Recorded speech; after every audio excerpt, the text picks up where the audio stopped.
Es un placer, Carolina, estar aquí acompañando a la Fundación Carolina. Díselo a Erika también de mi parte, y el tener la oportunidad de compartir con vosotros estos 20 años, que son también nuestros 20 años de centro de formación, porque estamos vinculados desde el origen.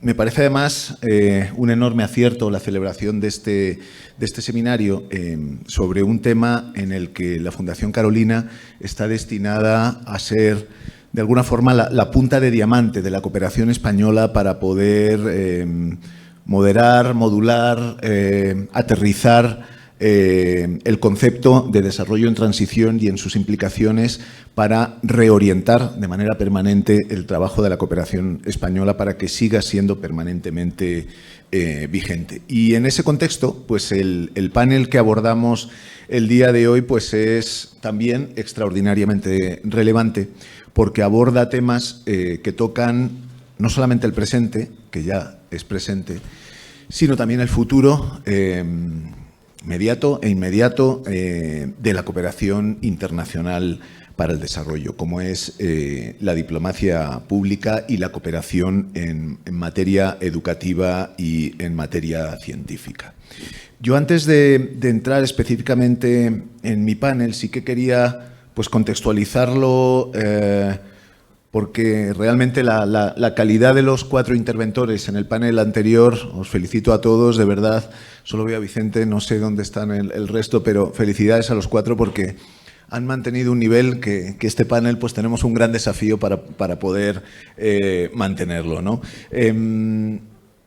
Me quedo con algunos datos, ¿no? Los 280 millones, ¿no?, de latinoamericanos y latinoamericanas que están en situación de pobreza o de pobreza extrema. El concepto de desarrollo en transición a mí no me parece una mala noticia, me parece que es algo absolutamente necesario, que habla, pese a estas cifras inaceptables de pobreza, de avances en materia de desarrollo, no de cooperación para el desarrollo, en materia de desarrollo, y me parece que es un debate que nos tiene que llevar a cómo la cooperación internacional debe, poco a poco, de dejar de invertir tantos esfuerzos en materia de inversión en pozos de agua, en plantas depuradoras, en plantas de tratamiento de aguas residuales, en desarrollo rural, en ayuda alimentaria, para poder centrarnos en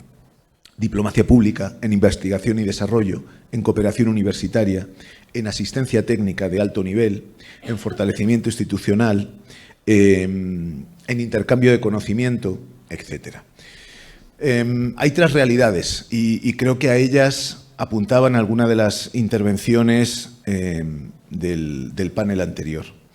El Latinobarómetro, que a mí me parece el principal indicador que mide las inquietudes políticas de la población latinoamericana, por primera vez en su historia ha indicado que más del 50% de la población estaría de acuerdo con ser gobernado por regímenes no democráticos y con ellos a mejorar sus condiciones de vida. Me parece que esto es gravísimo y me parece que esto apunta, creo que lo comentaba Mariano, a la necesidad urgente, imperiosa, fundamental de el fortalecimiento de las instituciones para que puedan ofrecer mejores servicios a su ciudadanía. El segundo punto es la migración. La agenda migratoria está condicionando absolutamente la agenda política. Y estamos viendo el tercer punto, que lo comentó Vicente. Esta agenda migratoria nos está llevando a un tercer punto, que es el que quería comentar, que es el de la batalla cultural. Porque de la mano de la agenda migratoria, los movimientos de ultraderecha están creciendo peligrosamente en España. Y sí, en España y en Europa. Y sí, es una gran batalla cultural, así es. Por tanto, frente a todos estos desafíos, pues, queridos colegas, abordamos un panel que voy a permitirme presentaros. Primero voy a presentar a Luis Armando. Ya se ha dicho que es experto en diplomacia pública, ha trabajado en distintos ministerios, como el Ministerio de Relaciones Exteriores, como director de Asuntos Culturales, ha sido secretario ejecutivo de la Comisión Colombiana de Cooperación con la UNESCO, delegado permanente adjunto de Colombia ante la UNESCO en París, ministro consejero de la Embajada de Colombia en España y más recientemente jefe de Cooperación y Asuntos Internacionales del Ministerio de Educación Nacional. Quiero presentar a José Andrés Fernández, que es el jefe de área de publicaciones de la Fundación Carolina, que es graduado en Filosofía por la UNED y licenciado y doctor en Ciencias Políticas por la Complutense de Madrid. Es profesor asociado en el Departamento de Historia, Teoría y Geografía Política de esta universidad. Félix García Lausín, director coordinador del Espacio Iberoamericano de Conocimiento de la Secretaría General Iberoamericana, comisionado coordinador del Espacio Iberoamericano de Conocimiento. Anteriormente fue secretario general de la CRUE, asesor en la presidencia del Gobierno y secretario general del Consejo de Coordinación Universitaria. Y finalmente, Joana, recién llegada al país todavía, lleva 2 meses, agregada de Educación de la Embajada, catedrática de Lengua Castellana y Literatura en la enseñanza secundaria y doctora en Traducción y Ciencias del Lenguaje. Ha sido además asesora técnica en Portugal y en el Ministerio de Educación, Formación Profesional y Deportes. Y además, como a ella le gusta subrayar, es directora de escena. Bueno, pues con estas 4 estupendas figuras iniciamos un segundo panel que va a versar en torno a la diplomacia pública y cooperación en ciencia, tecnología y educación superior. La mecánica de funcionamiento va a ser exactamente la misma que la del panel anterior. Os voy a formular una pregunta y vais a tener un máximo de 15 minutos para formularla. Voy a comenzar por ti, Luis Armando, que creo que es importante que termines de contextualizar todo lo que hemos hablado, hablando específicamente de diplomacia pública y de cómo en el ámbito de la acción exterior de los Estados, pues es importantísimo el fortalecer el poder blando, el soft power en materia de cultura, diplomacia comunicativa, académica, turística, incluso deportiva. ¿Cómo podemos hacer uso de todas estas herramientas en un mundo que parece que está girando peligrosamente otra vez a este hard power, a este poder duro de la geoestrategia, del incremento del gasto militar? ¿Cómo podemos poner en valor la diplomacia pública? Gracias, Miguel, y gracias a la Fundación Carolina, a DECID por la generosidad de invitarme. Gracias también a Fundación Carolina Colombia por todo lo que hace por la región. Yo quisiera compartir cómo veo desde mi posición la diplomacia pública y la educación superior en la región. Primero paso por preguntarme qué tanto nos interesa trabajar entre nosotros. Las cifras que expone el Instituto de Educación Superior de América Latina y el Caribe de la UNESCO, que tiene sede en Caracas y que domina muy bien su director, Francesc Pedró, catalán, no son muy positivas. Las cifras de flujos de circulación, de movilidad académica entre nosotros revelan que no estamos tan conectados como se esperaría de una región tan culturalmente unida. España, por supuesto, jala un montón. España mueve montones de estudiantes, nos invita, es bastante. Creo que Madrid hoy es una ciudad latinoamericana completamente. La diplomacia pública española en educación superior es cada vez más potente en nuestros países. Recuerdo hace como un año una visita de universidades y estuvieron más de 5.000 personas en una feria de educación superior, la agencia CEPIES, etc. España mueve, además por todo lo cultural. Algunas oficinas en Colombia de universidades españolas, como la Universidad Internacional de La Rioja, para poner algún ejemplo. La Argentina jala un montón.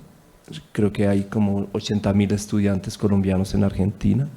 Otra ciudad latinoamericana mestiza, como lo está haciendo también Santiago. Brasil cada vez más, especialmente con el regreso de Lula, y Chile, que intenta reforzar su diplomacia pública en educación superior en América Latina y el Caribe desde que llegó Boric. Ha habido un esfuerzo. Brasil y Chile han lanzado nuevos programas de movilidad académica para la región, empujados por ese deseo de integración del que tanto se ocupan los presidentes, no sé si para llevarlo a la práctica o para ahogarlo, como podemos verlo recientemente. México y la UNAM, la cantidad de colombianos en la UNAM es impresionante, pero es casi una ciudad colombiana dentro de la UNAM.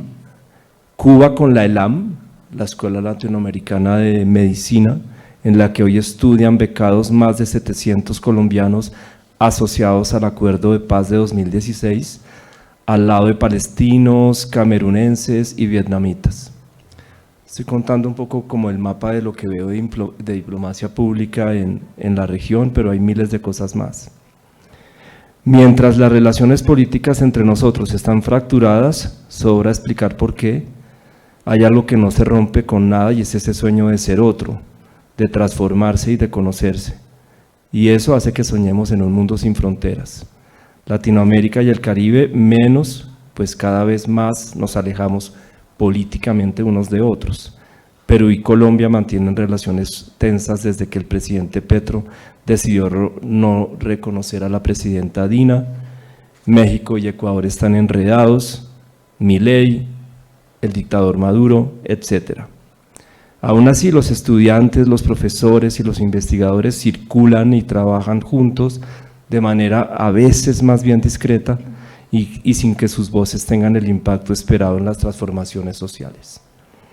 En la diplomacia pública regional pasamos de países con horizontes amplios que atraen conscientemente a los estudiantes a países llenos de barreras.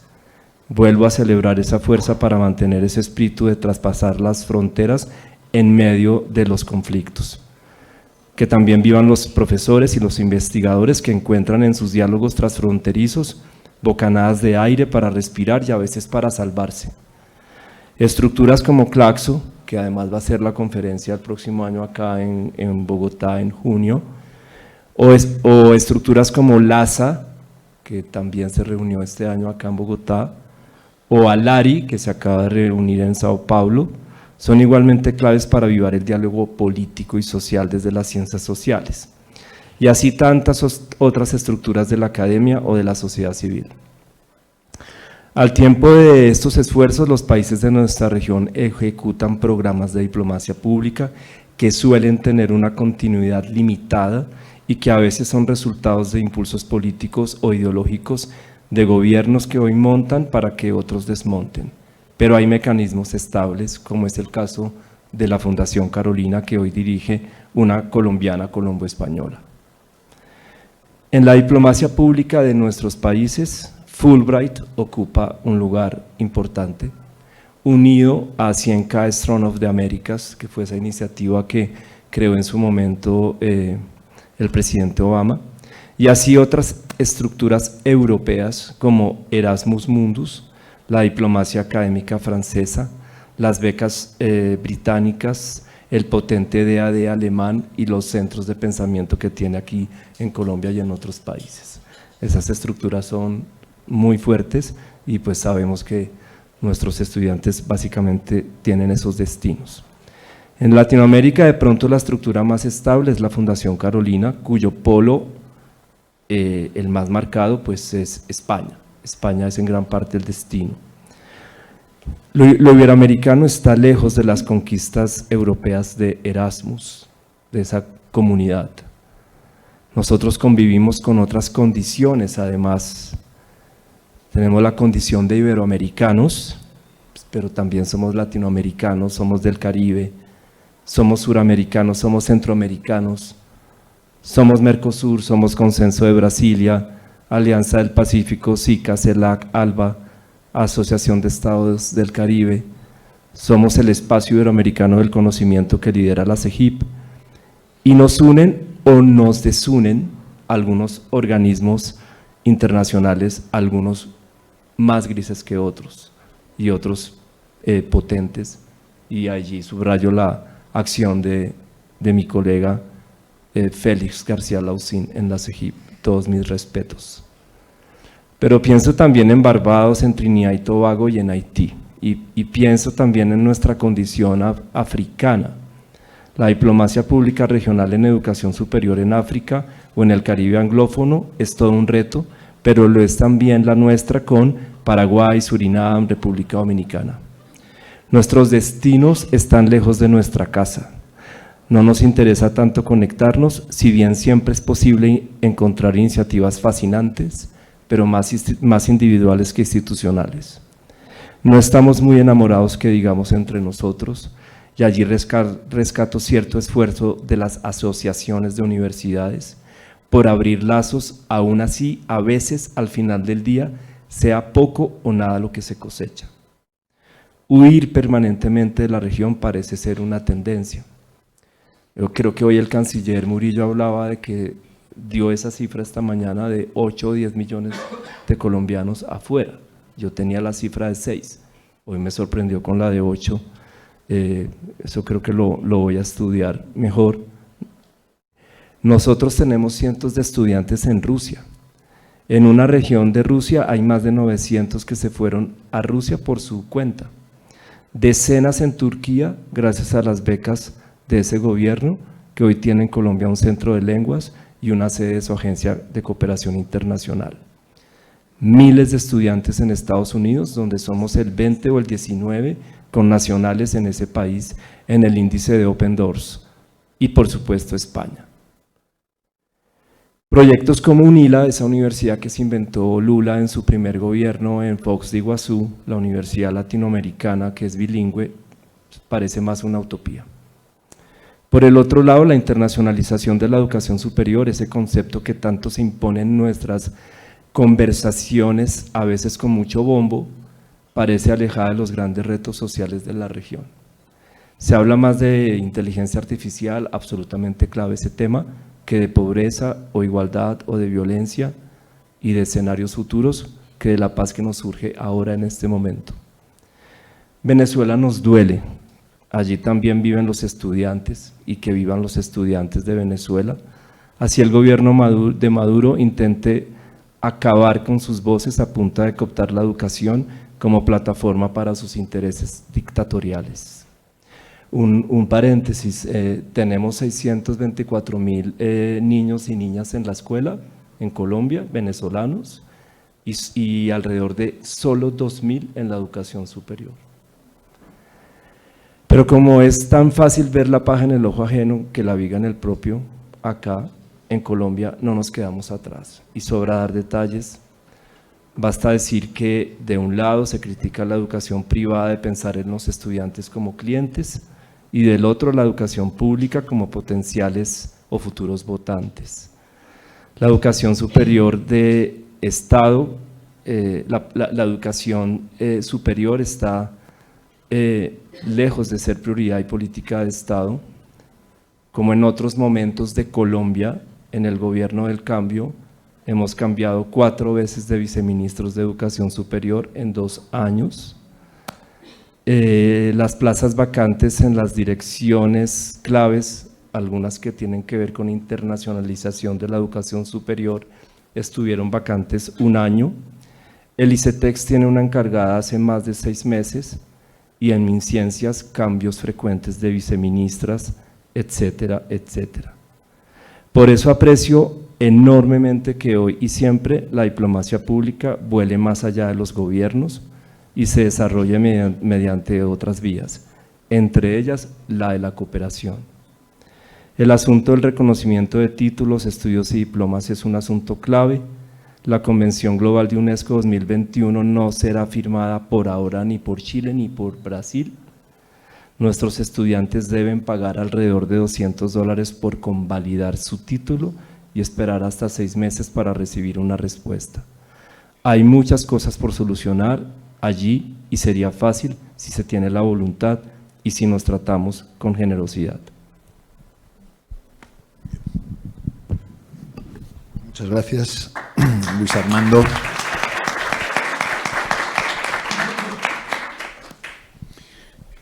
A los que no conocéis a Luis Armando ya habéis visto que le pone un puntito ácido a sus intervenciones.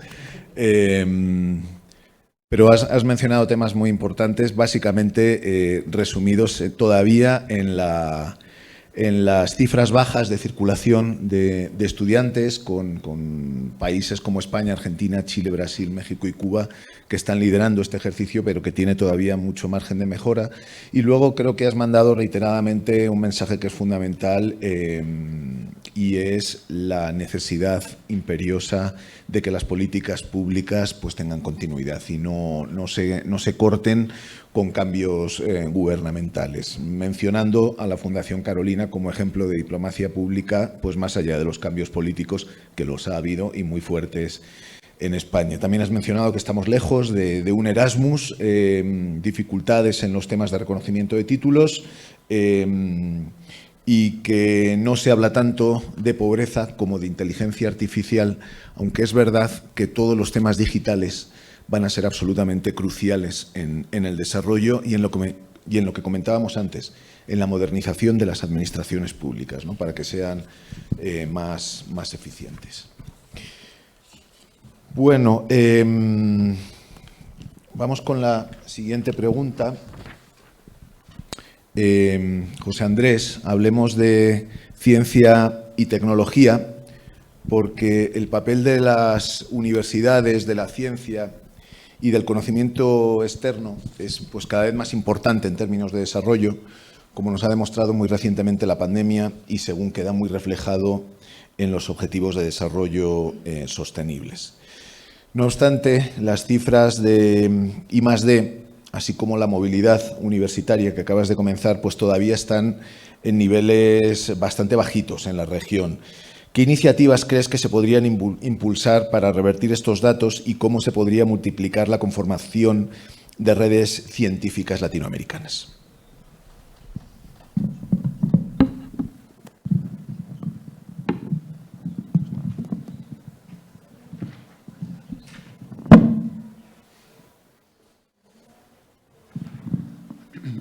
Bien. Buenos días. Muchas gracias, en primer lugar, a Fundación Carolina Colombia, evidentemente a la directora de la Fundación Carolina y bueno, a todas las personas que se han unido a este seminario internacional. Recuperando las palabras del director de la agencia de Uruguay, voy a tomarme la libertad, ¿no? de responder libremente, aunque sí que me voy a atener a las preguntas, ¿no? Mi intervención se va a centrar básicamente en tres cuestiones: la I+D, la movilidad y qué se puede hacer. Pero previamente quería, digamos, hacer una pequeña reflexión de concepto sobre lo que es la diplomacia pública, la diplomacia cultural y la diplomacia científica. Puesto que cuando hablamos de esto, como bien ha dicho el moderador al principio, parece que estamos hablando de poder blando, ¿no? Esto se ha autorizado el poder blando, ¿no? Es la capacidad de influir sobre otras personas sin recurrir a la coerción física. Bien. En efecto, esto es así, por contraste a, evidentemente, los conflictos o las sanciones económicas. Pero yo cada vez me pregunto más si este tipo de diplomacia pública, cultural, científica, es blanda o es dura, puesto que sí que tiene unos componentes, digamos, bastante sólidos. ¿Creen ustedes, por ejemplo, que la diplomacia cultural de Estados Unidos, encauzada a través del cine, es blanda?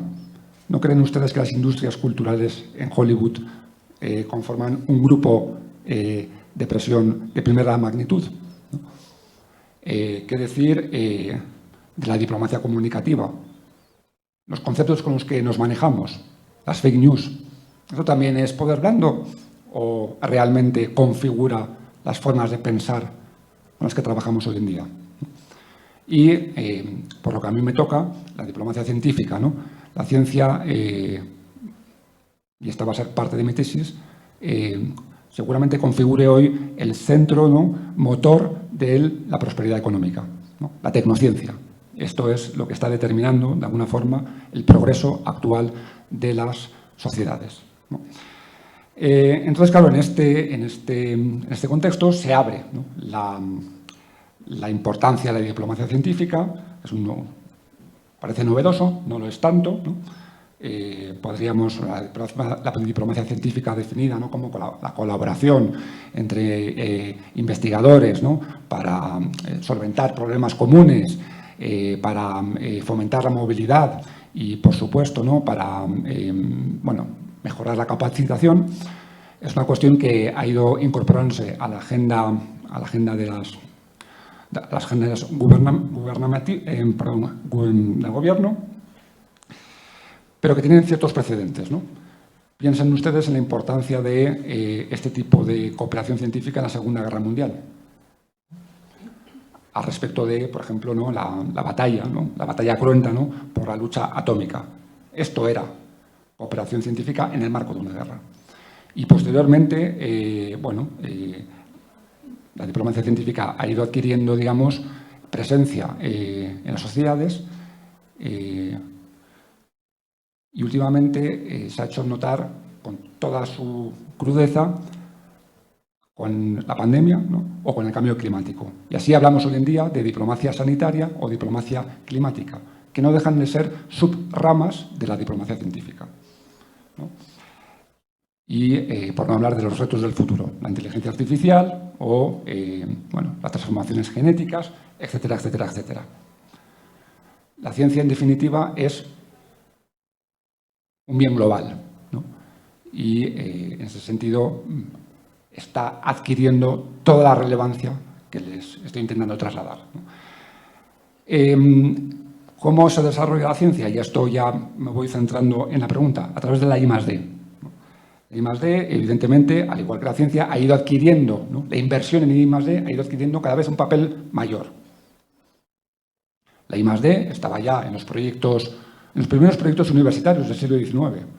Todas las universidades hoy en día del mundo, iba a decir de Occidente, pero del mundo, están configuradas a través del modelo que impulsó Wilhelm Humboldt a principios del siglo XIX, en el que la investigación científica era el núcleo de la universidad. Pero la I+D se ha expandido, ha rebasado los recintos de las universidades. Y, esto evidentemente se vio, como lo he dicho antes, en la Segunda Guerra Mundial, pero la OCDE tomó rápidamente cuenta de ello. Incluso publicó unos manuales y unos libros blancos que todo el mundo conoce y acuñó, ¿no?, lo que hoy en día conocemos como sociedad de conocimiento. Al punto de que, hoy hemos llegado a esa conclusión que les decía, de que la tecnociencia, la innovación, es el motor del crecimiento económico.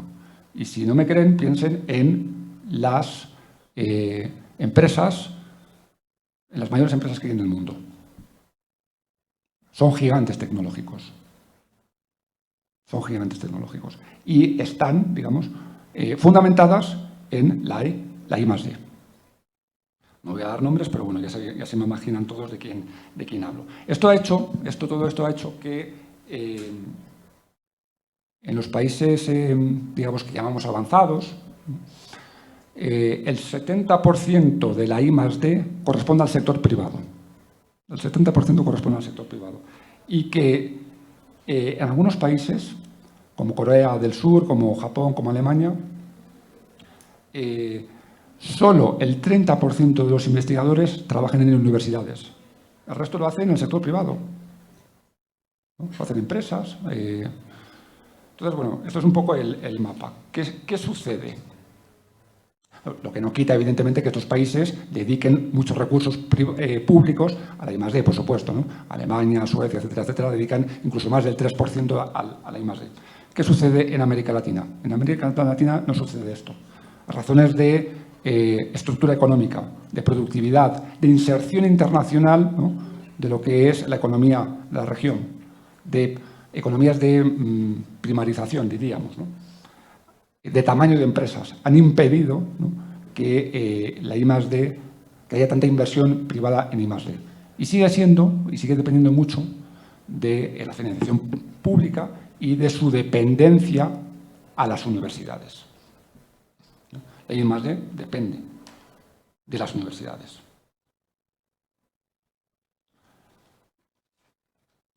Dos tercios de los investigadores, en este caso, ¿no?, en América Latina, trabajan en universidades. Y entonces esto nos lleva a una situación, digamos, que, bueno, pues que hay que afrontar, que no es difícil de resolver y que, bueno, si tuviese las soluciones seguramente no estaría aquí, pero creo que sí que podemos, digamos, barruntar algunas salidas, ¿no? En todo caso, ya digo que la promoción de los investigadores en América Latina, al depender tanto, ¿no?, de las universidades, están además constreñidos por una serie de incentivos. Estos investigadores tienen que publicar en revistas científicas anglosajonas y además estos investigadores están, digamos, limitados por esa poca movilidad de la que antes nos hablaba Luis Armando Soto. Antes de pasar a las soluciones, permítanme una breve referencia a ese aspecto de la movilidad. La movilidad académica, en efecto, en América Latina es reducida. Solo un 1% de los estudiantes y de los investigadores latinoamericanos son, por así decir, estudiantes o investigadores internacionales. Esto contrasta con casi el 4% de los estudiantes e investigadores internacionales que hay en todo el mundo. Bueno, tengo aquí algunos datos, pero no me voy a entretener demasiado en ellos. Pero fíjense, desde 2000 a 2020 apenas ha habido porcentualmente un crecimiento de movilidad en la región. Voy a dar algunos datos que seguramente haya que pulir más, pero si a principios del año 2000 había en América Latina en torno a unos 12 millones de estudiantes, menos de 100.000 eran estudiantes internacionales, es decir, ¿no?, un poco ese 1%. Hoy en día contamos con alrededor de 27 millones de estudiantes en América Latina. El salto es brutal. Tenemos más del doble, ¿no?, en 20 años. Y de esto nos tenemos que congratular. Pero el porcentaje sigue siendo más o menos el mismo, ¿no? 250.000 estudiantes internacionales. De modo que algo hay que hacer. Un último dato, fíjense, porque esto me ha llamado la atención. Ciertamente, España y Europa eran regiones y países de destino para los estudiantes y los investigadores. Pero ahora, cada vez más, los estudiantes latinoamericanos se mueven dentro de la región. El 20% de los estudiantes internacionales en el 2000 hacían movilidad intrarregional. Hoy en día es más del 45%. Y esto es un dato sorprendente, ¿no? Evidentemente, Argentina, ¿no?, recibe mucho, pero es un dato sorprendente y yo creo que tiene una lectura positiva. Hay una lectura negativa en clave europea. ¿Qué sucede con Europa? ¿Pierde atractivo científico? Seguramente sí. Pero parece que regionalmente puede haber cierta unidad, ¿no? Y con esto ya paso a, digamos, la parte conclusiva de ciertas propuestas o soluciones o iniciativas, ¿no? Desde un punto de vista más general, creo que partir de una premisa. Hay que vincular la cooperación, el desarrollo, con la diplomacia científica. Han caminado hasta ahora por senderos distintos, ¿no? Y precisamente este paradigma del desarrollo en transición nos da, digamos, la posibilidad de encauzarlos. ¿Qué se puede hacer en distintos niveles? Regional, birregional o incluso social. Bueno, empezaremos por lo regional. Como acabo de decir, creo que hay una oportunidad de unificar, ¿no?, o de integrar la región por una vía informal. Creo que estamos todos de acuerdo en que es muy complicado, ¿no?, en estos momentos apostar por esa integración, que está sujeta a una fragmentación política que, bueno, de la cual no podemos depender, pero sí que existen mecanismos de cooperación funcional, de cooperación técnica, en los que sí se puede avanzar, por debajo, ¿no?, del nivel, digamos, estatal o gubernamental. A este respecto, ¿por qué no intentar lograr mayor articulación entre las becas que existen en América Latina, Alianza del Pacífico, Mercosur, OEA, PILA, todas estas iniciativas, ¿no?, un poco fragmentadas, que podrían de alguna forma ir convergiendo o incluso unir, ¿no? Y ya existen algunas tentativas, los trabajos que hacen los centros de investigación, CONICET, CONICIT, etcétera, etcétera, etcétera, como sucede en Europa. En Europa hay iniciativas que vinculan, ¿no?, al CSIC, con el CNRS, con el Max Planck Institute, etcétera, etcétera, etcétera. Es decir, intentar empujar esa articulación por debajo, ¿no?, de la gran formalidad estatal. Una cooperación funcional y técnica, ¿no? Por cierto, en eso estamos también un poco en la Fundación Carolina. A escala, digamos, birregional, no deja de ser un seminario euro-latinoamericano. Sabrán que existe una iniciativa conjunta, ¿no?, de investigación e innovación en el marco de las relaciones entre la Unión Europea y América Latina, a la que hay que dar más impulso, a través de acciones que sé que son complejas, que tiene la Unión Europea, como, bueno, no solo las Erasmus, sino las iniciativas Marie Curie, bueno, Horizonte 2020, etcétera, etcétera, etcétera. Sé que son complejas en el sentido de que me consta que hay profesores, profesoras, investigadores latinoamericanos que dicen no me renta, ¿no?, aplicar a esas becas, a esas ayudas, porque la complejidad burocrática que implican, ¿no?, me desincentiva, ¿no? Hay que facilitar que investigadores e investigadoras latinoamericanos puedan, digamos, concursar, ¿no?, a esas becas en igualdad de condiciones. También a escala birregional hay que fomentar la ciencia abierta. Esto es una cuestión que de la que América Latina fue pionera. No depender, ¿no?, de la publicación en revistas de impacto de sesgo anglosajón para promocionar a los investigadores, sino que los investigadores tengan la oportunidad de publicar en revistas de acceso abierto y que eso les cuente en su promoción profesional, igual que publicar en la revista mejor indexada, ¿no?, de la universidad de cualquiera de Estados Unidos.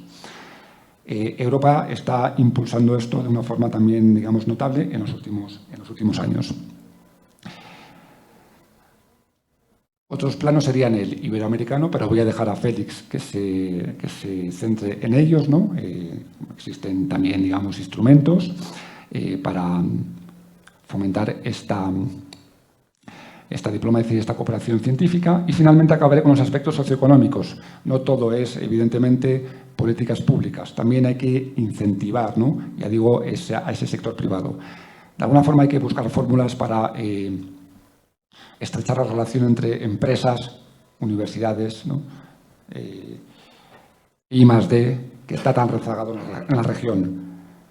Y para ello, seguramente, ¿no?, la propia región tendrá que intentar salir de esas trampas, ¿no?, que le impiden, no ser una economía tan productiva como la que podría ser. Ahí, quizá el Global Gateway, con toda la controversia que implica, puede también abrir algo de esperanza, sobre todo a través de sus iniciativas digitales, ¿no? Y finalmente, por no demorarme más, sí que quería también hacer mención a la necesidad desde el espacio, desde la sociedad civil, desde la prensa, desde el espacio público, ¿no?, fomentar la cultura científica. La cultura científica, ¿no? Tiempos en los que se ponen en duda, ¿no?, en tiempos en los que se ponen en duda incluso la ciencia, ¿no?, fomentarlo. Cuando estamos hablando, ¿no?, de esta cultura del desarrollo en transición como horizontalidad, diálogo entre pares, aprendizaje mutuo, prueba, ensayo, error, lecciones aprendidas. Este es el lenguaje de la ciencia. Este es el lenguaje de la ciencia. Los científicos trabajan así, ¿no?, intercambiando conocimiento, compartiendo avances, ¿no?, bajo un lenguaje universal, ¿no? Así que nada, muchas gracias por su atención y abierto a la conversación y al debate posterior. Muchas gracias.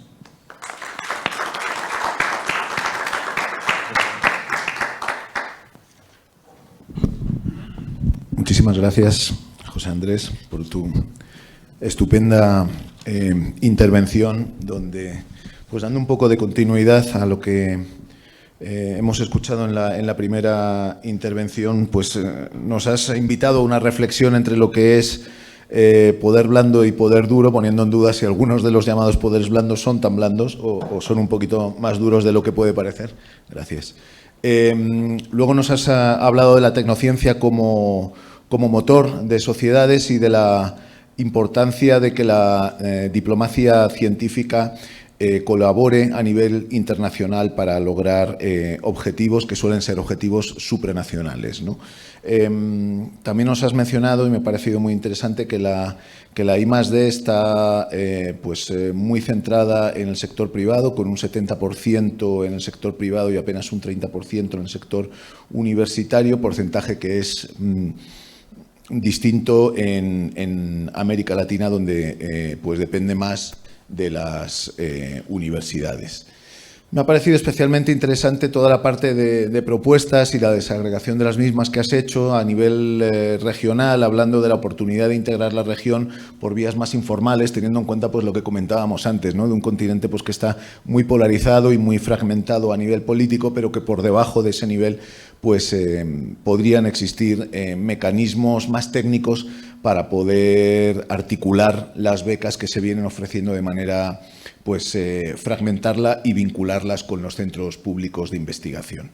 Simplificar y facilitar la concurrencia a becas me parece que también es una propuesta absolutamente necesaria y que con los modelos actuales pues a veces desincentivan un poquito, ¿no? Todo ese torrente, toda esa pila de documentación que hay que presentar.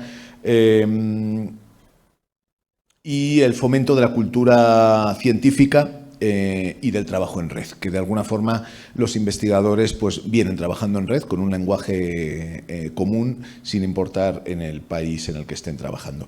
Creo que ha sido una estupenda exposición, así que vamos ya con la tercera.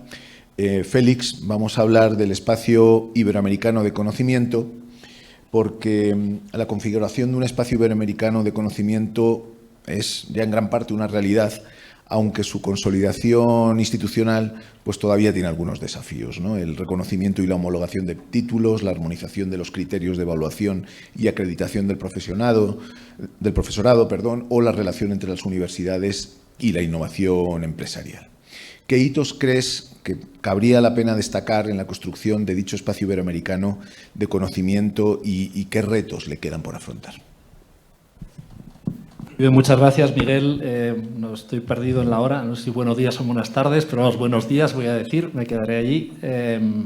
Y quería comenzar, por supuesto, agradeciendo a la Fundación Carolina la oportunidad de participar en esta sesión y junto con la Fundación Carolina al Gobierno de España, a la Agencia Española de Cooperación y, por supuesto, a la Universidad del Externado, que nos acoge.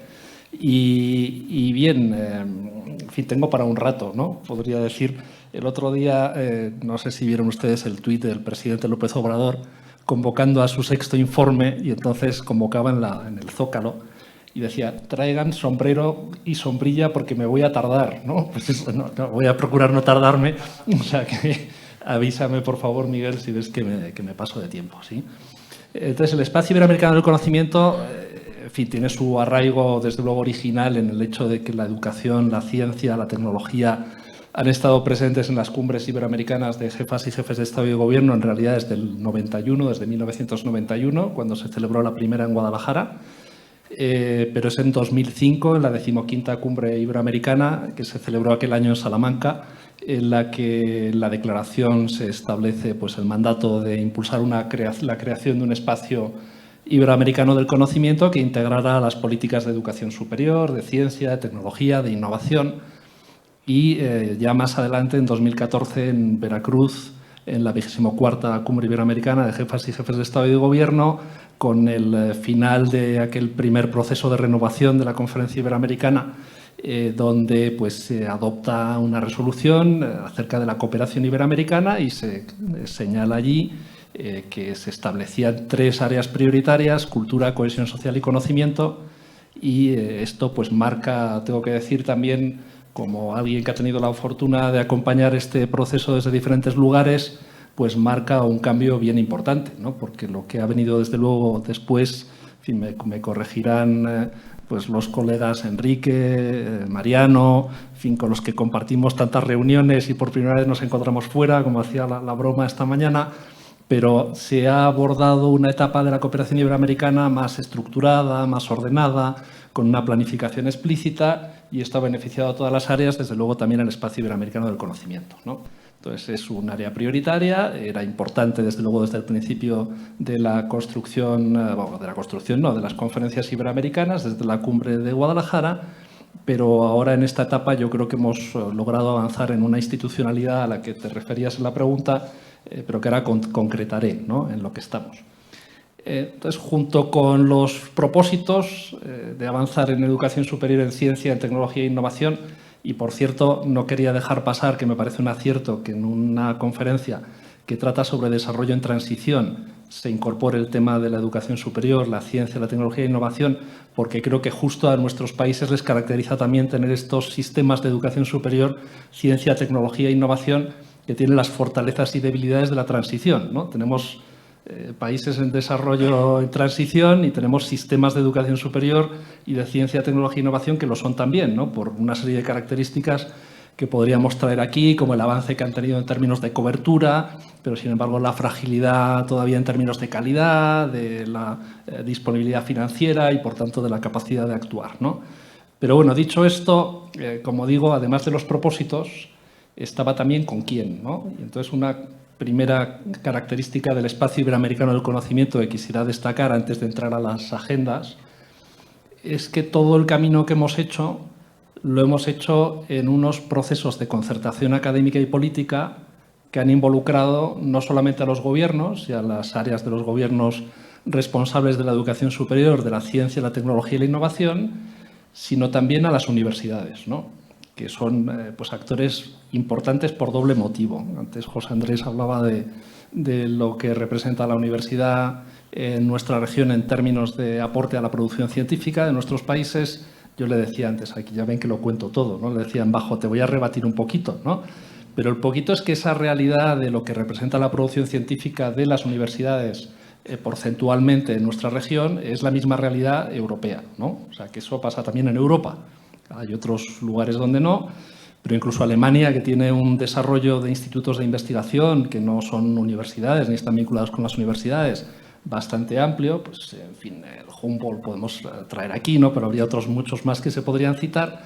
Finalmente, el porcentaje de la producción científica del país mayoritario proviene de las universidades, ¿no? O sea, que esto, yo creo que por ahí pues es una realidad que a mí no me inquieta mucho más, por terminar esto que te decía que me inquieta mucho más, que es que en efecto la inversión privada, o sea, los recursos que provienen de inversión privada en nuestros sistemas de ciencia, tecnología e innovación está pues bien abajo, ¿no?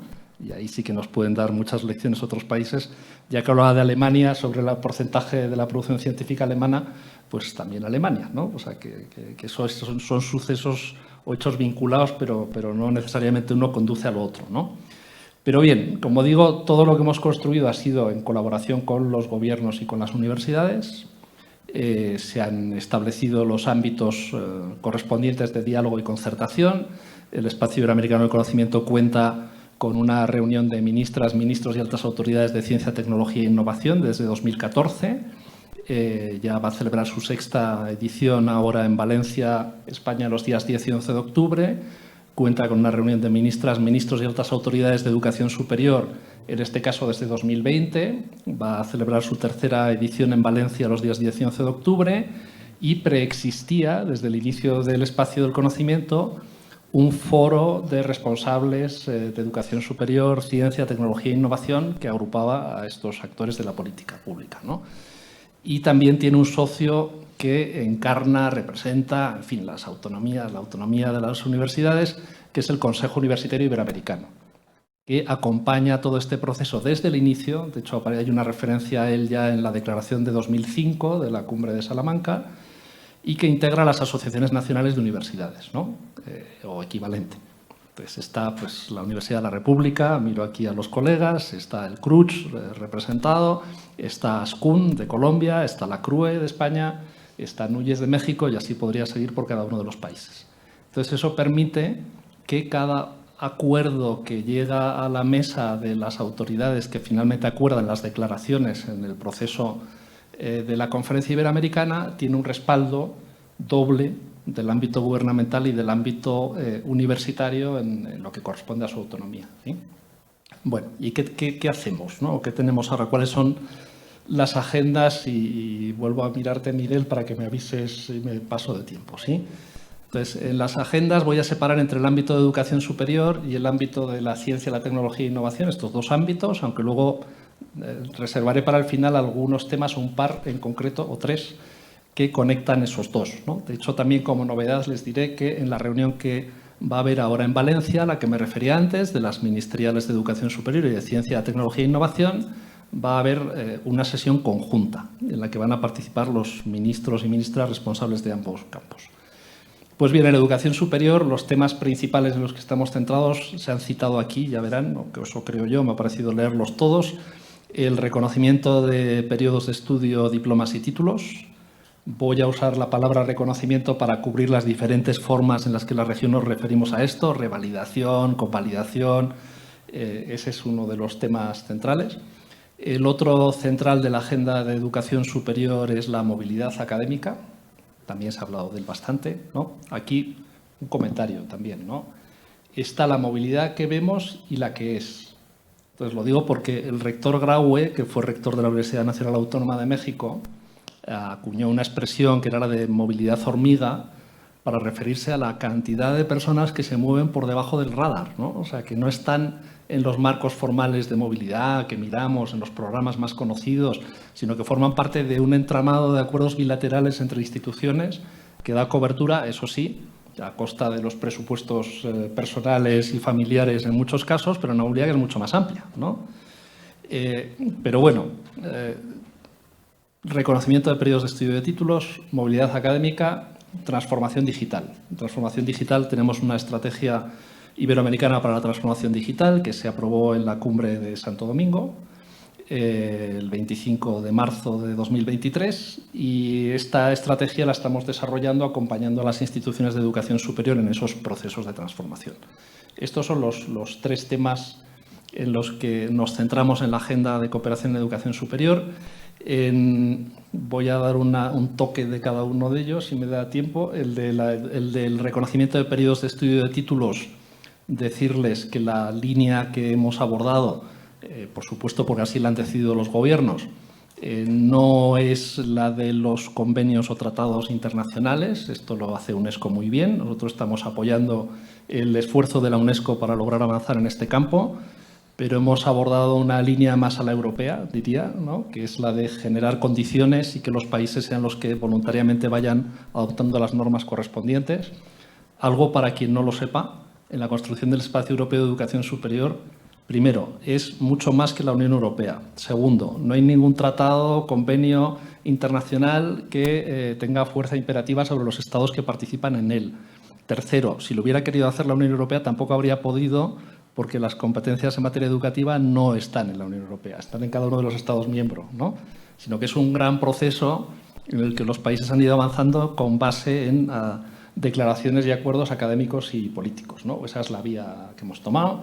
Hemos creado en ese campo un sistema iberoamericano de aseguramiento de la calidad de la educación superior que reúne las agencias de acreditación, a la recién creada casi uruguaya, a CNA Chile, o sea, digo porque vuelvo a mirar a cada uno, ¿no? A CNA Colombia, a la NECA española, y que es como el pilar de este avance allí, y ahí estamos, ¿no? Movilidad académica. Félix. Sí, ya termino.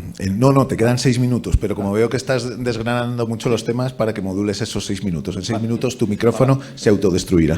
Me estrecho. Movilidad académica Campus Iberoamérica, que justo va a tratar de reunir, no a crear un programa iberoamericano de movilidad académica como Erasmus, porque, o sea, sinceramente, yo creo que no estamos en condiciones, ¿no?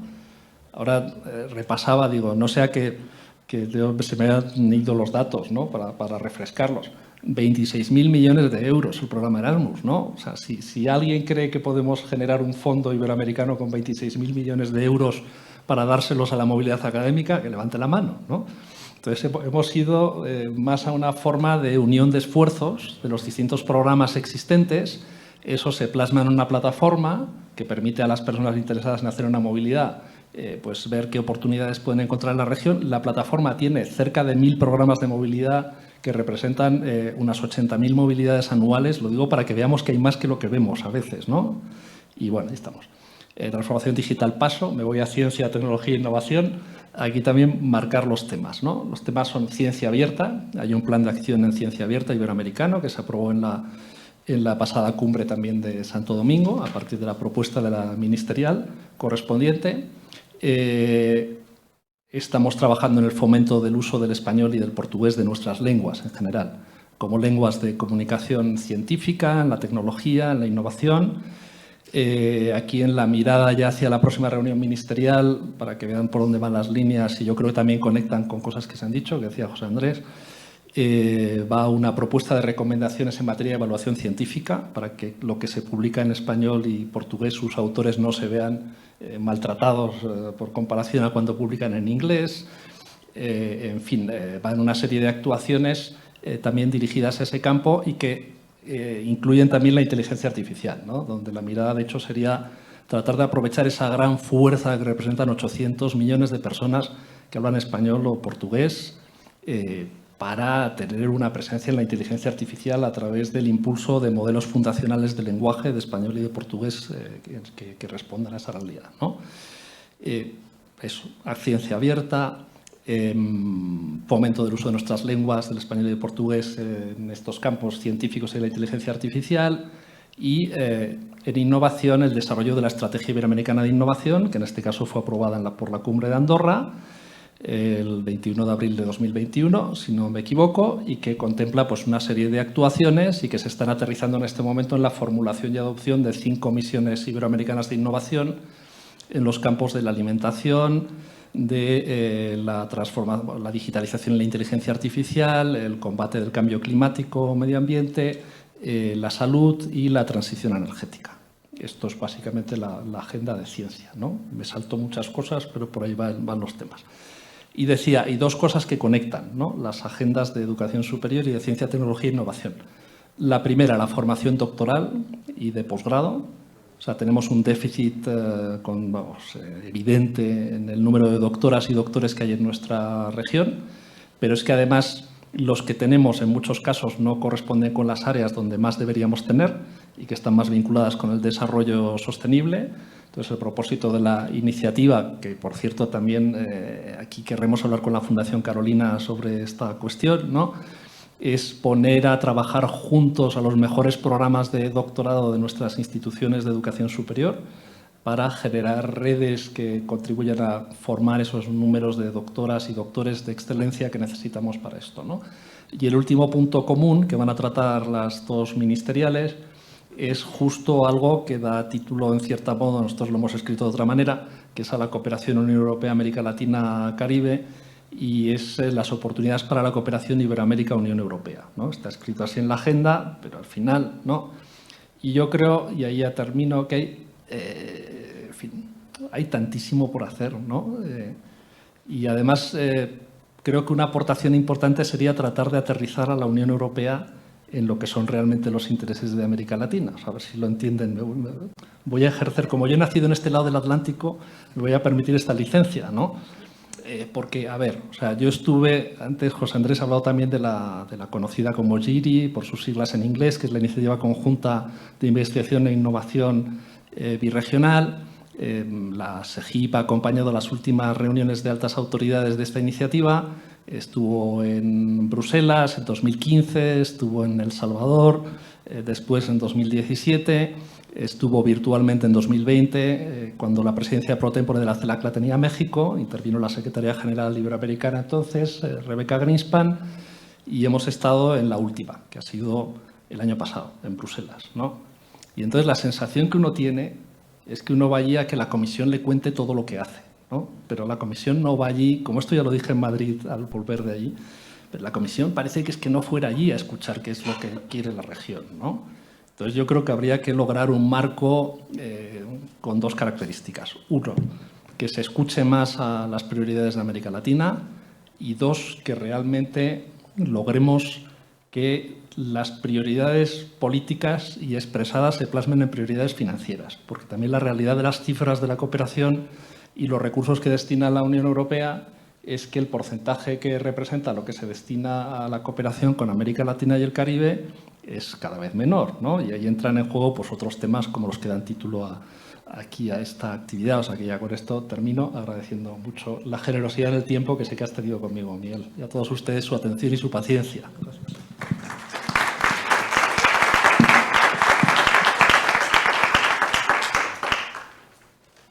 Muchas gracias, Félix. La verdad es que ha sido una estupenda exposición y con tu sprint final has llegado perfectamente en el tiempo previsto. Creo que es importante destacar que lo científico, por decirlo de alguna forma, pues está presente en lo iberoamericano, en las cumbres iberoamericanas prácticamente desde su inicio, pero que es en 2005 cuando ya se establece el mandato de crear un espacio iberoamericano de conocimiento. Luego en Veracruz se adopta la resolución para que cultura, cohesión social y conocimiento vayan de la mano. Luego nos has comentado pues, que es un acierto el incorporar la educación superior en este debate, absolutamente de acuerdo contigo. Y hemos mencionado las distintas o los distintos niveles de acción a nivel de educación superior, de cooperación, tecnología, innovación y de los vínculos que pueden haber entre ellos. En educación superior, lo has mencionado pues con muy buen nivel de detalle, la importancia de abordar, que lo habéis comentado de alguna forma también las dos personas que te han precedido en el uso de la palabra, el reconocimiento de los periodos de estudio de los títulos, la movilidad académica, mencionando ahí la movilidad hormiga, ¿no? Como concepto que de alguna forma pues, nos marca la diferencia entre la movilidad de datos oficiales y la movilidad real, y luego la transformación digital con la Estrategia Latinoamericana de Transformación Digital que fue aprobada en la Cumbre de Santo Domingo. A nivel de ciencia, tecnología e innovación, pues nos has recordado la importancia del concepto de ciencia abierta, de impulsarlo, y del fomento del español y el portugués, y de cómo aprovechar las oportunidades que nos da la inteligencia artificial, o más bien la oportunidad de tener 800 millones de hablantes de español y de portugués, ¿no?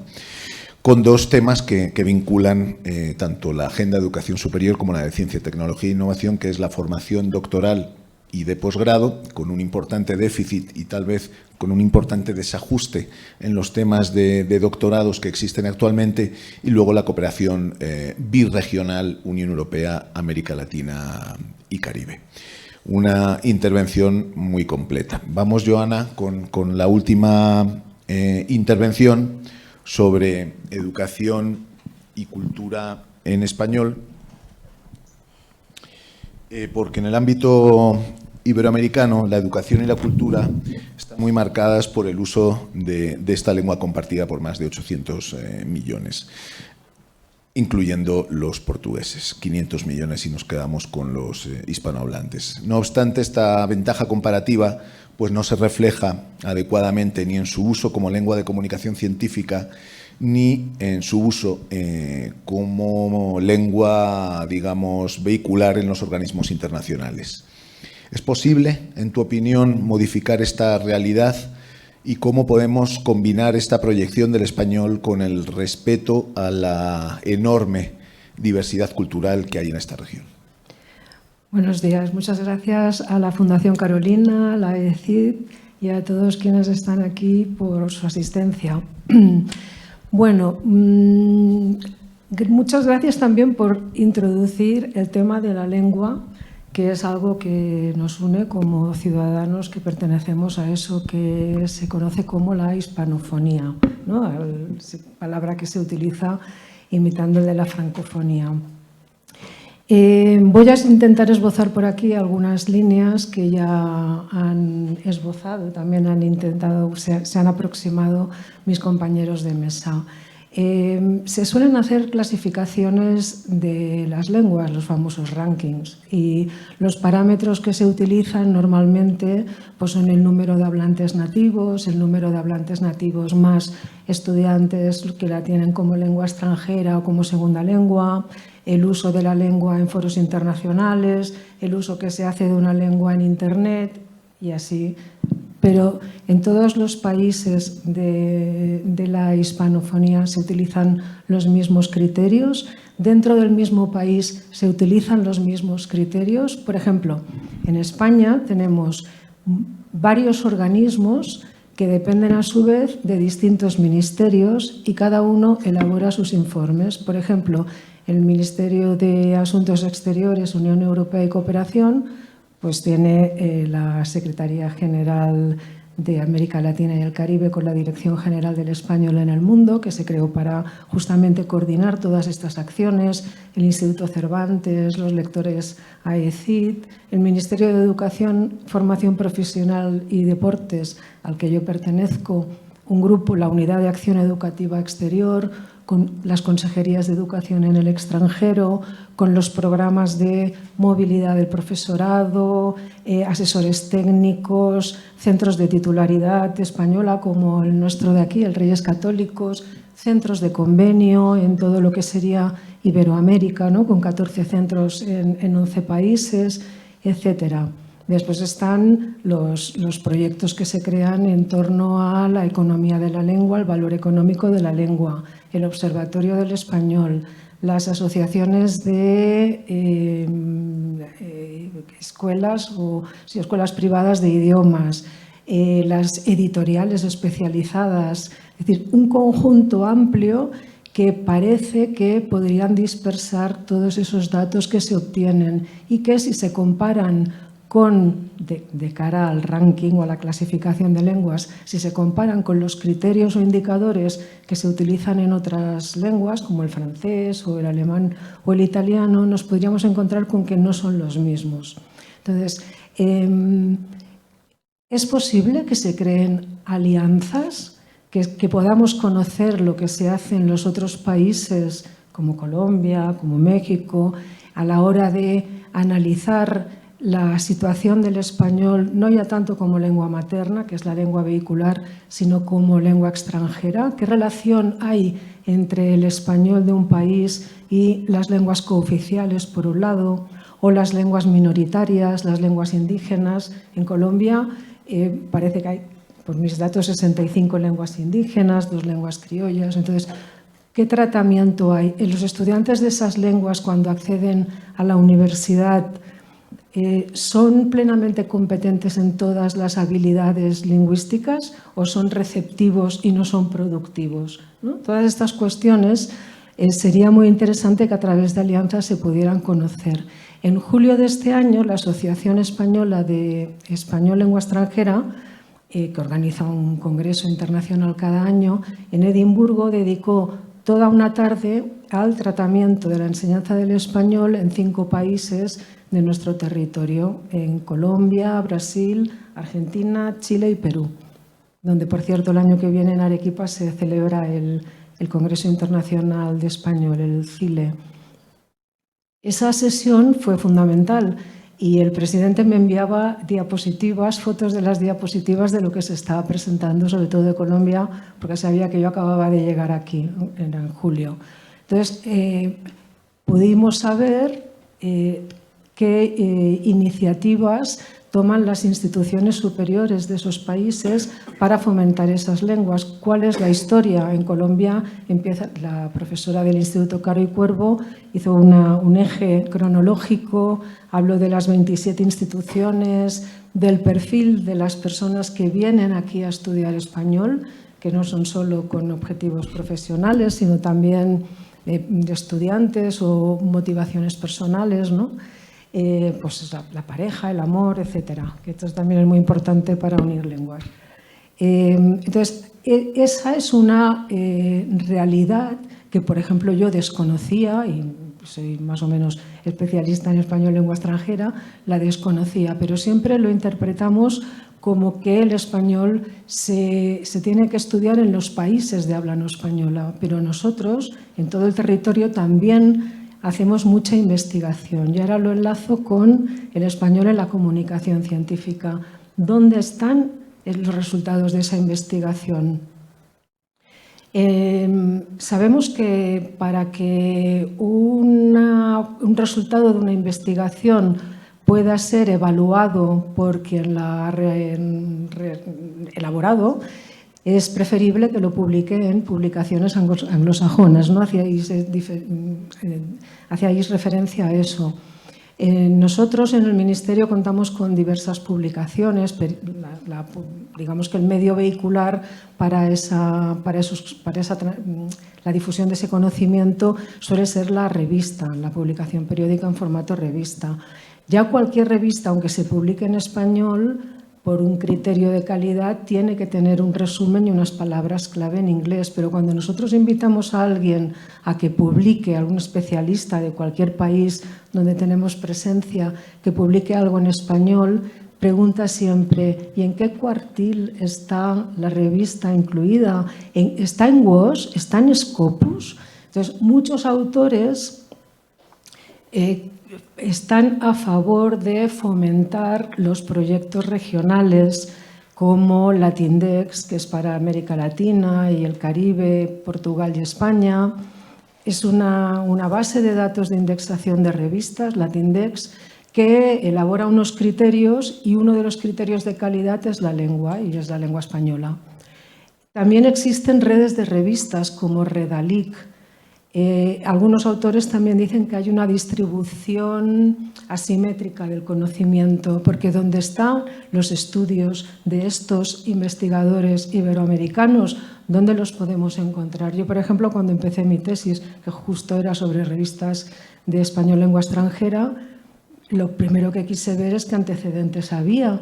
En el Ministerio Español tenemos un portal que es Teseo, donde uno puede acceder a resúmenes y a veces a los textos completos. ¿Hay algo parecido en el resto de países de la hispanofonía?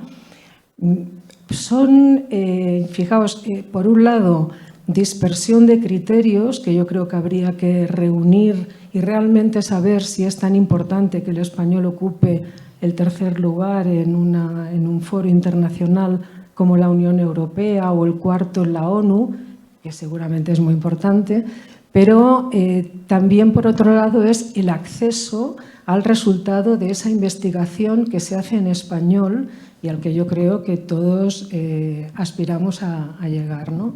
Entonces, esta sería la parte, digamos, más bien científica. Antes de venir aquí, en el Ministerio de Educación, trabajaba, como os comentaba, en esos programas de movilidad y participábamos en muchas reuniones bilaterales. Me sorprendió que durante el último año, en reuniones bilaterales con Uzbekistán, con China, pero también con países de la Unión Europea, como Bélgica o como Rumanía, los propios,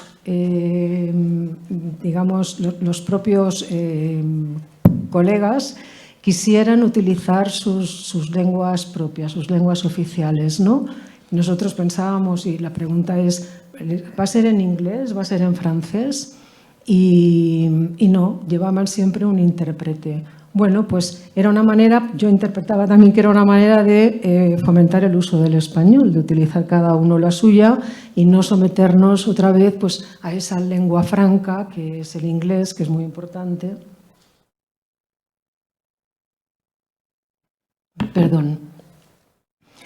Entonces, en el primer caso que os comentaba al principio, de esa atomización de instituciones que estamos estudiando el español en distintos países, se creó una iniciativa a la que tuve la ocasión de participar, que era la Mesa del Español en África, que es un continente, sobre todo en los países al sur del Sáhara. Se trataba de localizar focos de estudio del español y vimos que era sobre todo en los países de tradición francesa. Pero lo menciono, a lo mejor podéis decir, ¿y qué tiene que ver África con nosotros?, ¿no? Pero sobre todo es porque se partió de un cuestionario que lo elaboró el Ministerio de la Dirección General del Español en el Mundo, el Ministerio de Educación y de Asuntos Exteriores, y una de las preguntas clave que podía pasar por alto era sobre la situación del acceso a Internet, si era seguro, si era barato, si era fácil, si los centros educativos disponían de... Lo digo porque en otro ranking el criterio que se utiliza es si el español, cuál es la lengua utilizada, si el español se utiliza mucho o no. Parece que es el que ocupa el cuarto lugar y el segundo en redes sociales, que esté más sorprendido, sigo siempre datos del anuario del Instituto Cervantes de 2023, el segundo en redes sociales como Facebook y como X, ¿no? Twitter. ¿Cuál es el uso que se hace en la hispanofonía de Internet? ¿Es seguro? ¿Es accesible? ¿Los estudiantes lo utilizan solo en la escuela o también lo utilizan fuera de clase? ¿La brecha digital refleja la brecha social? Por ejemplo, en la página web de la Agregaduría de Educación, pues he inaugurado un centro de recursos virtual, que es acceso a plataformas de forma gratuita que contienen unidades didácticas y que van tanto de teatro como de biblioteca digital, el jardín botánico, es decir, está pensado para distintas disciplinas. ¿Puede acceder cualquier docente? ¿Puede acceder? ¿Puede recomendárselo a sus estudiantes? ¿Puede crear clubes de lectura con ellos? Que es algo, por ejemplo, que la plataforma nuestra de lectura permitiría. En cuanto a la diversidad cultural, ¿no?, que me parece que a la que también hacías diferencia, es casi imposible no enseñar la lengua sin la cultura. Un ejemplo claro serían las expresiones idiomáticas, ¿no? Tuve un encuentro un día muy divertido con una profesora del Instituto Caro y Cuervo y empezamos, no sé qué le dije, digo, te enrollas como una persiana. Le dije, mi padre diría de Persia. Y entonces, te enrollas como una persiana y empezamos a jugar con expresiones, ¿no?, que se utilizan. Yo no hablo una lengua extranjera, pero no paro de apuntar expresiones que cada día aprendo. Lo del regalarme una firma, el primer día que me dijeron qué pena con usted, me asusté mucho. En el aeropuerto, claro, porque bueno, son ejemplos clásicos, pero esa diversidad en la enseñanza de una lengua refleja siempre la unidad del idioma, la norma, pero sin dejar la variedad, ¿no? Cómo se dicen unas gafas, lentes, anteojos, etcétera. Y siempre estamos enriqueciéndonos. Por ejemplo, el Instituto Cervantes con la UNED creó una plataforma, Geolexi, que no es de americanismo, sino de pansinónimos. Entonces, ayer, por ejemplo, por la noche dije, busco un ejemplo, bofetada. Entonces, es un panhispanismo, pero después hay zonas en las que se utiliza galleta, etcétera, ¿no? Y siempre acompañado de la parte pragmática del uso. Entonces, con pequeños vídeos lo ilustra la bofetada. Bueno, normalmente son de cine. Otra plataforma fundamental para trabajar toda la diversidad cultural es la plataforma de Platino Educa. En el Ministerio ha suscrito un convenio con ellos y tenemos el SVO en español. Es una plataforma de cine, aparece en este centro virtual de recursos, con muchísimas películas, muchísimos cortos, estructurados también en escenas, son secuencias que están explotadas didácticamente y es para trabajar los acentos, la comunicación no verbal, es decir, todo aquello que acompaña la cultura de una lengua. Por lo tanto, diversidad con unidad. Tenemos la suerte también de que las dos lenguas a las que hacías referencia, Félix, el español y el portugués, se consideran lenguas pluricéntricas, es decir, que no tienen un centro fijo, sino que cada una tiene su norma, su variedad dialectal, y eso es lo que en la enseñanza de idiomas intentamos respetar. Se pueden producir, se pueden elaborar alianzas, esas conexiones horizontales, ¿no?, a las que nos referíamos antes. Pues por supuesto, por ejemplo, un mapa, algo tan sencillo como un mapa digital de investigación, donde podamos ver los núcleos donde se unen. Por ejemplo, parece que el 72% de toda la producción científica en español se reparte entre España y México, pero eso supone el 4% de la producción general, según datos, insisto, del anuario de 2023 del Instituto Cervantes. ¿Podríamos ver huecos, vacíos, nichos que cubrir?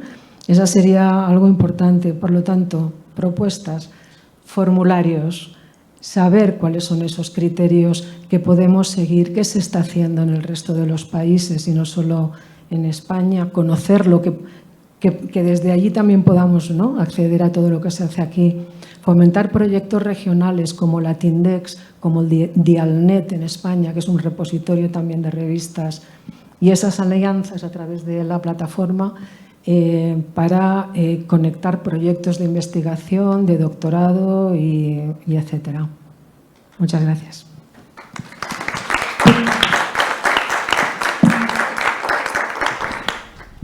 Pues muchísimas gracias, Joana, también por tu intervención, con la cual pues ya llegamos al final. Yo querría resumir de tu intervención. Pues primero has comenzado incorporando el término hispanofonía, ¿no? Luego nos has comentado la importancia de los proyectos económicos que se crean en torno al idioma español, como pueden ser pues las escuelas, las editoriales especializadas, el observatorio, etcétera. Un tema no menor, lo has mencionado al final, pero no menor es cómo, también al principio, cómo hacer cohabitar el uso del español con otras lenguas también presentes en otros países. En el caso de Guatemala, por ejemplo, un país de apenas 100.000 kilómetros cuadrados, pues hay 24 lenguas mayas. Si tú te desvías un poquito de la carretera y no te vale hablar español, es que solamente hablan esa lengua. Ese es un enorme desafío, porque además hay que tener en cuenta que creo que el otro día escuché el dato, cada 15 días desaparece una lengua indígena, ¿no? Y es un mandato que creo que tenemos que preservar. El español en la comunidad científica, ¿no? Cómo a través del fomento de programas regionales como Latindex, pues se puede estar luchando contra esa preeminencia de lo anglosajón. Nos has comentado también todo el tema de dispersión de criterios, como España ahora mismo creo que es el tercer idioma en la Unión Europea, cuarto en la ONU, y la importancia de reducir la brecha digital, que muchas veces está muy relacionada con la brecha social, ¿no? Y la importancia de poder democratizar de alguna forma y facilitar el acceso a recursos educativos. En materia de diversidad cultural, creo que el concepto clave es diversidad-comunidad, ¿no? Centrándonos en todo ese tronco común, y has mencionado también la importancia de que el español y el portugués pues son lenguas pluricéntricas. Luego has reiterado, me parece que es fundamental para avanzar en materia de ciencia, el fomento de estos proyectos regionales como el Latindex. Yo creo que han sido 4 intervenciones estupendas que nos han dado un panorama pues bastante amplio de lo que es la diplomacia pública, de lo que es la ciencia, la tecnología, la innovación, la educación superior y el uso del español, pues que están, como decíamos antes, plenamente relacionados con el concepto de desarrollo en transición. Así que enhorabuena a los 4 por sus intervenciones. ¿Querías comentar algo? ¿Hay preguntas por aquí del público?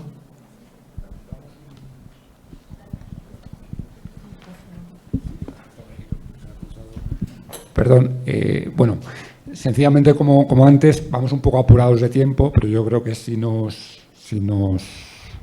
damos 5 o 10 minutos para una pequeña ronda de preguntas, como hemos hecho una primera sesión, y luego tenemos 1 hora para el almuerzo. ¿Parece?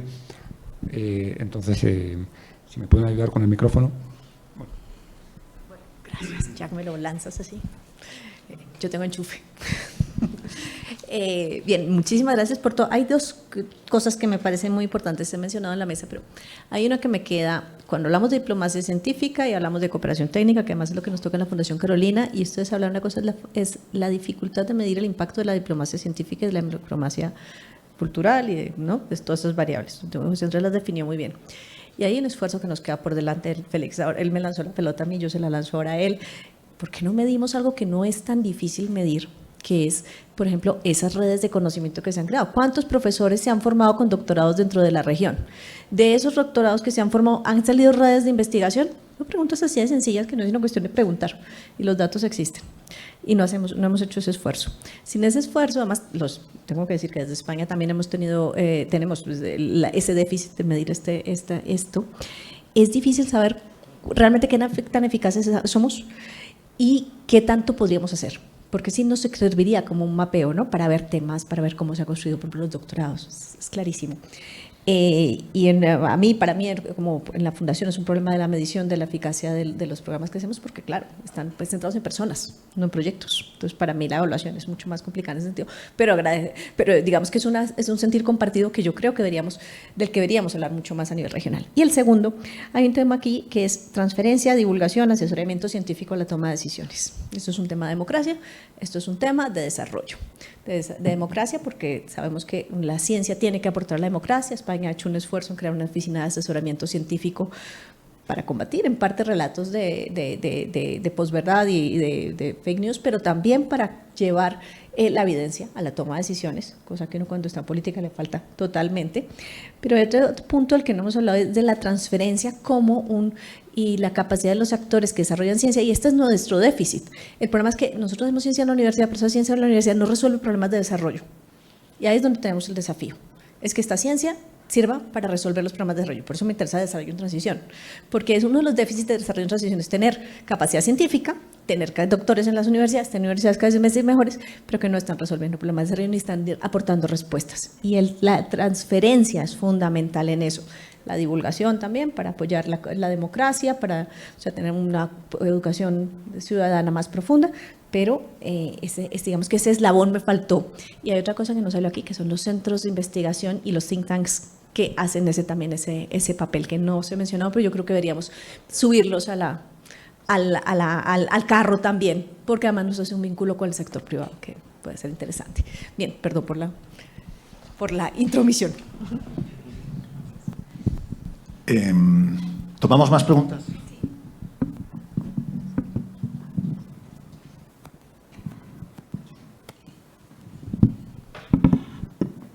Gracias, muchísimas gracias de verdad por todos los aportes. Y frente al tema del español, que realmente siento que es verdad que tenemos que cada vez ponerlo más como una obligación en nuestras reuniones, sobre todo en ámbitos de cooperación, pero me llama un poco la atención que cuando hablamos de no dejar a nadie atrás en temas de diplomacia científica, educativa y cultural, nos olvidamos de las lenguas propias y también nos estamos olvidando de las personas del lenguaje de señas. Creo que ninguno lo ha comentado y también es bastante difícil para los investigadores que hacen sus investigaciones desde lenguas propias y desde lenguaje de señas o en otro tipo de medios para comunicarse, poder estar presente en esos espacios científicos. Y creo que estando las entidades que están ahí presentes, yo hago parte de la Agencia Presidencial de Cooperación, soy la directora del observatorio, pues es algo que nos llama muchísimo la atención porque hemos recibido también por parte de nuestras comunidades indígenas esa demanda de ser parte en la toma de decisiones y la construcción de un observatorio y de información que venga en un observatorio para la toma de decisiones, como bien lo comentaba la directora Erika, pues parte por ser inclusivos en todos los ámbitos. Entonces, solamente esa reflexión.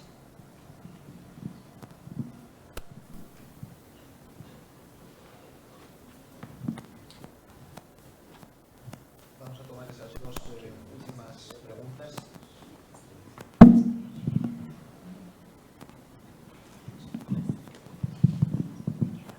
Buenos días, muchas gracias a todos por sus intervenciones en esta segunda sesión Tengo una pregunta puntual para el doctor José Andrés con la articulación que nos estaba mencionando entre los investigadores y esa inversión privada y sector privado en específico. ¿Cómo desde las instituciones de educación superior, específicamente desde la gestión administrativa, podemos fomentar ese vínculo entre investigadores y sector privado, teniendo en cuenta ese dato que nos da de que más de 2/3 de los investigadores de América Latina están ubicados en instituciones de educación superior? Y que si bien creo que si tenemos colegas aquí que hacen parte de instituciones de educación superior, no es un secreto ese dato, es importante ponerlo en la mesa para conversaciones porque no tenemos a hoy estrategias muy claras para fomentar ese relacionamiento y ese engranaje. Muchas gracias.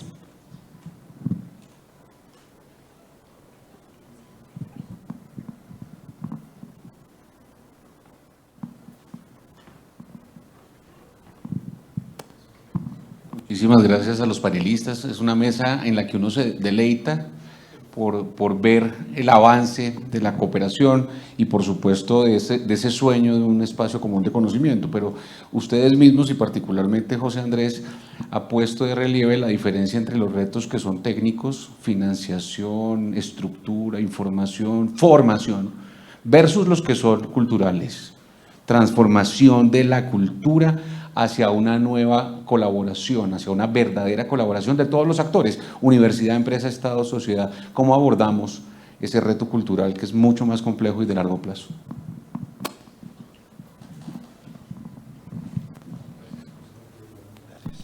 Bueno, pues comenzamos las respuestas. Yo creo, Félix, que las preguntas de Erika van más relacionadas o más dirigidas a ti, básicamente medición y transferencia de investigación, pero entiendo que te referías, Erika, a transferencia aplicada, ¿no?, a desafíos. Adelante, Félix. Sí, bueno, es que además la pregunta de la directora de la Fundación me permitía contar una cosa. No es broma, ¿no? Como me sentía coaccionado, ¿no?, a la intervención de ella. A ver, desde luego, ¿no? Esto además es que, en fin, es un tema que tenía ya en la cabeza que era para hablar, ¿no? No somos capaces a día de hoy de medir adecuadamente el impacto de lo que hacemos, ¿no? Pero no solamente el impacto de lo que hacemos en nuestro propio marco de operación, sino lo que representa nuestro impacto en relación con metas que, por ejemplo, y miro de nuevo pues a los colegas directores de cooperación de sus países, en relación con metas que establecemos en el Plan de Acción Cuatrienal de la Cooperación Iberoamericana, pues a veces no sabemos cuánto representa lo que nosotros hacemos de contribución al logro de esa meta, ¿no? Sabemos que sirve, sí, pero no tenemos ese detalle. Entonces, respecto al conocimiento de la cooperación que se da en el ámbito científico, que es a lo que te referías tú también antes, que no sabíamos, sí que hay un proyecto que no me dio tiempo antes a comentar, que es un Atlas Iberoamericano de la Ciencia, a partir de herramientas de inteligencia artificial, para el que, y esto también me vale para contar otra cosa, para el que estamos en una colaboración muy directa con los principales repositorios y sistemas de información de publicaciones científicas de la región, o sea, Latindex, Redalix, Cielo, que no lo dijiste, pero claro, porque es... Sí, se lo dejaste a mí, con la referencia, que es la red de repositorios de publicaciones científicas de la región, y este es uno de los temas que va también a la Ministerial de Valencia, quiero decir, el impulso a este proyecto, ¿no? Y luego hay quien está haciendo cosas interesantes, y me permite rescatarlos también, porque no hablé de ellos, en fin, culpa mía grande, como el programa CITED, ¿no? Programa Iberoamericano de Ciencia y Tecnología para el Desarrollo, que cumple este año 40 años de existencia, es anterior a las propias cumbres de jefas y jefes de Estado y de Gobierno, y que está haciendo una labor encomiable, y ellos sí que tienen, por ejemplo, todo el control de, en el marco de los proyectos que se realizan por las redes de investigadores que son financiadas por el programa, qué resultados se dan en términos de publicaciones científicas o patentes, en fin, todos los resultados que se obtienen a partir de esa labor, ¿no? Y no puedo resistirme porque, en fin, me siento mal, ¿no? El tema de las lenguas originarias, en fin, como ya, o sea, hasta el mandato nuestro es clarísimo, ¿no? Porque dice fomentar el uso del español y del portugués como lenguas de comunicación científica en un contexto de diversidad lingüística. Entonces, Lo que quiero decir es que eso está allí precisamente por lo que está y efectivamente, bueno, pues le debemos y le prestamos atención, ¿no? Pero aquí quizá, al menos yo, ¿no? Yo he caído en una trampa que es la del entorno, estaba pues, en fin, más orientado a la... ¿Sí? Es una nueva trampa del desarrollo. Una nueva trampa del desarrollo, como dice Mariano, ¿no? Pero, por ejemplo, en inteligencia artificial, que lo tenemos y lo hemos conversado también con los gobiernos de México, con el gobierno de Colombia, en este caso con el Mineducación, la inteligencia artificial, por ejemplo, está comprobado que los modelos de lenguaje, de inteligencia artificial, los grandes modelos de lenguaje, tienen una virtud semejante a la que tenemos los humanos, que es la de cuantas más lenguas aprenden, más facilidad tienen para aprender otras, ¿no? Entonces hay un aprovechamiento de todas las tecnologías de inteligencia artificial que sí que tenemos muy presente en todo lo que se refiere a los modelos, a los grandes modelos de lenguaje y que va por ahí, ¿no? Pero por supuesto, muy bien señalarlo, esto es obligación. He señalado que me sentía mal yo porque pero desde luego está en nuestro mandato, en nuestra obligación y en nuestra sensibilidad, igual que somos, en fin, convencidamente miembros y parte de una comunidad bilingüe, que pues tenemos toda esa riqueza lingüística que nos obliga, ¿no? Y a la vez es nuestra gran riqueza, como decía. Muchas gracias. Muchas gracias, Félix. Tenemos dos preguntas más. El vínculo entre investigadores y sector privado y los retos técnicos versus los retos culturales que mencionabas. ¿Te parece, José Andrés, si te encargas tú de ellas? Sí. Con gusto, como dicen aquí, hablando de las particularidades lingüísticas. Voy a responder, pero permítanme muy breve introducción con respecto a lo que me ha comentado Félix antes. No se trata de hacer un debate, pero claro, cuando estaba hablando del 70% de inversión en I+D del sector privado de los países de la OCDE, es producción científica, pero claro, también es patentes, registro de patentes y también es ingresos por propiedad intelectual. Y ahí es donde, digamos, precisamente, no solo la región, sino España, regular, ¿no? en esas que son precisamente indicadores. Ahora bien, o sea, no se trata de rebatir ni nada. Cuando hablo de esto, no estoy defendiendo un modelo de privatización de la ciencia, todo lo contrario. ¿No? Todo lo contrario. No se está defendiendo un modelo de privatización de la ciencia, se está subrayando la importancia que tiene la ciencia, ¿no? Como motor económico en los países de la OCDE, pero no se defiende un modelo de privatización de la ciencia, al revés, ¿no?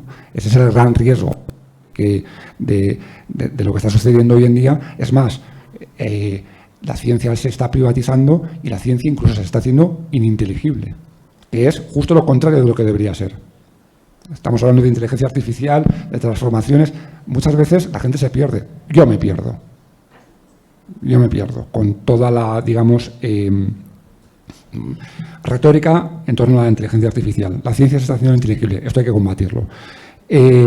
Entonces, pero claro, de lo que se trata es de superar, y ahí va un poco la respuesta, los recelos que persisten entre la universidad y las empresas, que persisten, ¿no? En ciertos países occidentales, en Estados Unidos, donde hay una porosidad entre el sector público y el privado, en el norte de Europa no tanto, pero aquí persisten y en España persisten. Y eso es lo que hace precisamente que exista este rezago, ¿no? Y de lo que se trata en una conferencia euro-latinoamericana es precisamente ir a un modelo mixto, público-privado, que no sea totalmente privatizado, pero que tampoco sea totalmente público, ¿no? Es un poco casi el trasfondo de la lucha que tenemos, ¿no? Entre China y Estados Unidos, ¿no? Pues Europa y América Latina tienen que ir a un modelo público-privado, ¿no? En ese sentido. Entonces, esto precisamente enlaza con las preguntas que se me hacen. ¿Cómo incentivar, ¿no? Esta unión entre universidad y empresas? Premiando la transferencia de conocimiento. Premiando, ¿no?, lo que aquí se llama todavía extensión universitaria, ¿no? Porque lo que se hace precisamente es premiar la publicación en revistas de impacto, en World of Science o en Scopus, pero no se premia que un investigador, una investigación de una persona tenga, digamos, efectos de impacto social. No se premia para su promoción profesional. Y eso es lo que las agencias, digamos, deben de alguna forma modular. Y ya lo están haciendo, ¿eh? En Europa ya se está haciendo y yo creo, estoy esperanzado, ¿no? Con respecto a eso. Con lo cual, bueno, me quedo con esas dos claves, ¿no? Modelo mixto, público-privado y transferencia de conocimiento. Muchas gracias. Pues ya sí, creo que damos por terminado este segundo panel y entiendo que nos vamos a comer, a almorzar, ¿no? Muy bien. Nos vemos en una hora. Gracias.